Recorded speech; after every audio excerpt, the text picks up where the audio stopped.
Moi, je l'ai vécu dans un contexte particulier. Vous vous imaginez quand on annonce la mort de Tato, vous vous retrouvez dans un endroit où il y a François Mambik, Bertin Ebouele, Rigobert Songbanak, tous les trois qui ont évolué avec lui. Quand on va vers eux, François Mam qui vous dit, écoutez, petit frère, c'est très difficile pour moi de parler de Tato au passé.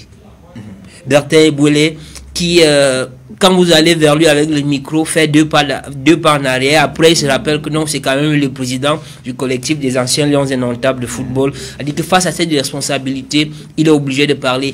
L'atmosphère était lourde. Moi, j'ai eu, je peux le dire, une relation un tout petit peu particulière avec le capitaine. Moi, je l'ai vu jouer rien qu'en 1994 et en Coupe du Monde. En 90, j'étais encore jeune.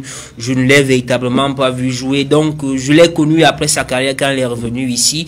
Il venait souvent squatter un bureau. Ça, on va dire les choses telles qu'elles sont ici à la Fédération camerounaise de football. Et on s'est rencontrés comme ça. Je lui disais, bon, grand capitaine, il faut que je t'amène au village pour que mes oncles te voient aussi. Il me dit, il n'y a pas de problème. On a commencé à s'appeler Atara. C'était comme ça, quelqu'un de très ouvert. Au fur et à mesure que je le voyais d'année en année, je voyais comment est-ce qu'il était en train de devenir fragile. Au point où ça, quand j'ai appris un peu, quand j'ai appris qu'il ne voulait même plus être reçu, il ne voulait plus recevoir un membre de la FECAFOOT, il a décidé la déception. Il était vraiment déçu, il a décidé qu'on ne le sonne non plus. Vraiment, mieux vaut qu'il parte. Vraiment, surtout qu'il avait fait un combat de trop. C'est-à-dire que le calife se réunit. Mais lui, comme par exemple la dernière élection, il s'est démarqué avec Sincope. Pendant que l'ensemble des Lions indomptables faisait un truc à Oumon-Fébé. Mais lui, parce qu'il se disait que, au moins cette fois-ci, je l'ai fait il y a 2 fois. Au point où il a même contredit même les écrits de Joseph-Antoine Bell dans son livre, But dans ma cage, parce qu'il voulait satisfaire un camp. Mais il se rendait compte qu'on ne lui rendait pas le sacrifice qu'il faisait. Pour quelqu'un qui a été à la Coupe du Monde en 1990, imaginez un peu la stature, ou du moins la hauteur au niveau des honneurs que ces gens avaient. Alors vous voyez aussi, vous dites que vous voyez au-dessus du monde.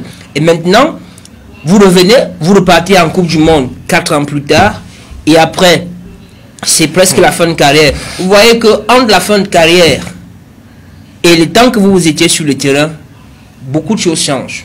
Maintenant, il faut une réadaptation. Il faut même toute une école sur le plan psychologique pour se reprendre à main. Parce que, bien entendu, le niveau de vie va baisser drastiquement. Et c'est un peu ça le truc avec le football. Quand vous êtes sur le terrain, tous ceux qui vous accompagnent là sont avec vous. Mais dès lors que vous avez arrêté, ils vous lâchent du coup, ils vont chercher celui qui fait des merveilles qui est encore sur le terrain. Merci de regarder Canal 24 Télévision. Merci de rester fidèle à votre émission 90 minutes chrono. Nous sommes en direct sur notre page Facebook.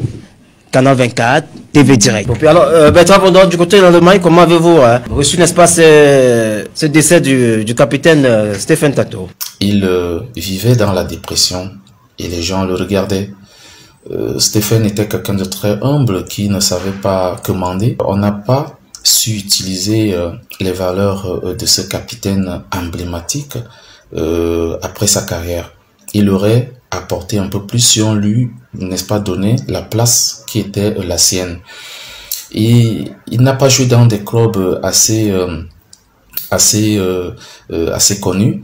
Peut-être on connaît le Tonnerre, Olympique d'Envolier. Il n'a pas eu une carrière en club fructueuse et judicieuse, puisqu'il est allé du côté du Japon où il a évolué à Toso Fuchos et à Sagan Tosu. C'était quand même ça son passage professionnel. Mais maintenant, est-ce qu'il a eu assez de moyens de pouvoir épargner et assurer sa retraite? Je dis non. La majeure partie de sa carrière l'a passé avec l'équipe nationale, notre équipe nationale.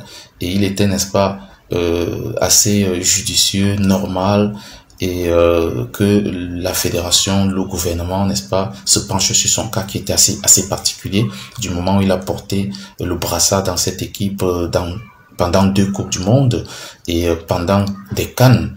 et d'autres matchs que j'oublie des dates. Donc, il faut encore, n'est-ce pas, que la fédération revoie les cas de figure de ce genre pour que ces gens n'aient pas de la dépression, que ces gens aient un moral pour pouvoir assurer et vivre normalement leur retraite. Merci de regarder Canal 24 Télévision.